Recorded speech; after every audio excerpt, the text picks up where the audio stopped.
મિત્રો ઇમેજિન કરો કે કાલે મુકેશ અંબાણી રિલાયન્સ ગ્રુપમાંથી રિટાયરમેન્ટ લે છે તો શું રિલાયન્સ ગ્રુપ બંધ થઈ જશે? આજે ગ્રેટ રતન ટાટા લીડર વગર પણ ટાટા ગ્રુપ સ્મૂથલી ચાલી રહ્યું છે. સ્ટીવ જોબ્સ વગર પણ એપલ કંપની $1 ટ્રિલિયન વેલ્યુએશન રાખે છે. ક્વેશ્ચન એ નથી કે આ કેટલા મહાન લીડર હતા, પણ શું એમણે એવી સિસ્ટમ બનાવી છે કે જે એમના ગયા પછી પણ ચાલે છે? જ્યારે આ ક્વેશ્ચન મારા માઇન્ડમાં આવે છે ત્યારે એક જ નામ આવે છે, નરેન્દ્ર મોદી. આજે નરેન્દ્ર મોદીને 12 વર્ષ કરતાં પણ વધારે સમય થઈ ગયો કે એને ગુજરાત મૂક્યું. તો શું ગુજરાત એ જ સ્પીડે ડેવલપ થઈ રહ્યું છે? મિત્રો, અત્યારે ગુજરાતની વાત જ્યારે આવે ત્યારે આપણા મનમાં સૌથી પહેલાં gift city, riverfront, statue of unity, પણ ગુજરાતની સ્ટોરી આના કરતાં બહુ જૂની છે. ગુજરાતની ભૂમિએ અમૂલ આપ્યું, કંડલા પોર્ટ આપ્યું, પણ દરેક સક્સેસ સ્ટોરીની પાછળ ચેલેન્જીસ હોય છે.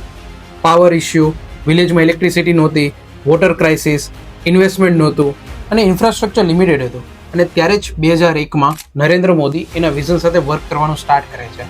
એ હરેક પ્રોબ્લેમનું એક સોલ્યુશન મૂકે છે અને એ સોલ્યુશનની સાથે એક સિસ્ટમ બનાવવાનું સ્ટાર્ટ કરે છે.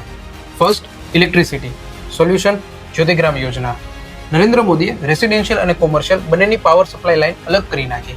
Result 24/7 electricity, stability, industrial growth. Second, investment issue solution, vibrant Gujarat. Narendra મોદીએ ગુજરાતને એઝ અ ગ્લોબલ બ્રાન્ડ બનાવી અને ઇન્વેસ્ટરોને બોલાવ્યા, અને એમાં બેસ્ટ છે ટાટા ગ્રુપ, કે જેણે સૌથી પહેલો ટાટા નેનોનો પ્લાન્ટ ગુજરાતમાં નાખ્યો અને એક ઇકોસિસ્ટમ બનાવી દીધી કે જે આજે પણ ચાલુ છે. Third, urban planning, flood issue, development issue, solution, Sabarmati riverfront. એક એવી જગ્યા કે જ્યાં રિયલ એસ્ટેટ, ટુરિઝમ આ બધું બિલ્ડ થયું. ફોર્થ, કે ઇન્ડિયા અને ગુજરાત બંનેને એક ફાઇનાન્શિયલ હબ જોતું હતું. સોલ્યુશન, ગિફ્ટ સિટી, એક એવું માઇક્રો સિટી કે જ્યાં રેસિડેન્શિયલ, કોમર્શિયલ, ગ્લોબલ બેન્કિંગ બધું એક જ જગ્યાએ હોય. મિત્રો, તમે પેટર્ન નોટિસ કરો, નરેન્દ્ર મોદી માત્ર સોલ્યુશન જ નહોતા આપતા, પણ એક આખી સિસ્ટમ, એક ઇકોસિસ્ટમ બિલ્ડ કરી રહ્યા હતા. મિત્રો, બિઝનેસમાં એક ગોલ્ડન રૂલ હોય છે કે પ્રોજેક્ટ બનાવવો તો બહુ ઇઝી છે, પણ પ્રોજેક્ટને મેન્ટેન કરવું અને એના માટે સિસ્ટમ બિલ્ડ કરવી એ બહુ ડિફિકલ્ટ હોય છે. 2014માં નરેન્દ્ર મોદી દિલ્હી ગયા, દેશના પીએમ બન્યા, અને ત્યારે એક જ ક્વેશ્ચન હતો કે હવે ગુજરાતનું લીડર કોણ? શું ગુજરાતનું ડેવલપમેન્ટ અટકી જશે? કેમ કે સ્ટ્રોંગ લીડર પ્રોજેક્ટ બનાવે છે, પણ ગ્રેટ લીડર સિસ્ટમ બિલ્ડ કરે છે.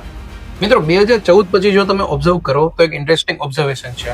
પોસ્ટ નરેન્દ્ર મોદી એરા તમે જોવો તો ગિફ્ટ સિટી ગ્રો થઈ રહ્યું છે, ધોલેરા સિટી ડેવલપ થઈ રહ્યું છે, મેટ્રો નેટવર્ક એક્સપાન્ડ થઈ રહ્યું છે, અમદાવાદને as a Manchester city of India તરીકે જોવામાં આવે છે, સુરત ડાયમંડ સિટી બની રહ્યું છે, રાજકોટ એન્જિનિયરિંગ હબ બની રહ્યું છે, મોરબી સિરામિક હબ બની રહ્યું છે, statue of unity tourism hub બની રહ્યું છે. અને આ બધું કેમ પોસિબલ થયું? કારણ કે એક ડિરેક્શન કન્ટિન્યુ રહી, અને અહીંયા જ બિઝનેસની એક બિગેસ્ટ લર્નિંગ છે. ફાઉન્ડર એક બહુ મોટી મિસ્ટેક કરતા હોય છે, એ બધી વસ્તુ એના ઉપર ડિપેન્ડન્ટ બનાવી દેતા હોય છે, અને એના લીધે જ્યારે એ કંપનીમાંથી નીકળે ત્યારે કાં તો એ કંપની ભાંગી જાય અથવા તો એનો ગ્રોથ અટકી જાય છે. Strong leader create dependency, but great leader always build a system. મિત્રો, થોડીક વાર માટે પોલિટિક્સ ભૂલી જઈએ, પણ જો તમે કામ કરતા હોય અને તમે જાઓ એ કામ એના પછી પણ ચાલુ રહે તો તમે મેનેજર નહીં, લીડર છો. કંપની બનાવવી ઇઝી છે, પણ સિસ્ટમ બનાવવી ડિફિકલ્ટ છે. જો તમે સિસ્ટમ બનાવી લ્યો તો પછી generation to generation development automatic જ થવાનું છે. અને મારા માટે બેસ્ટ એક્ઝામ્પલ છે ગુજરાત.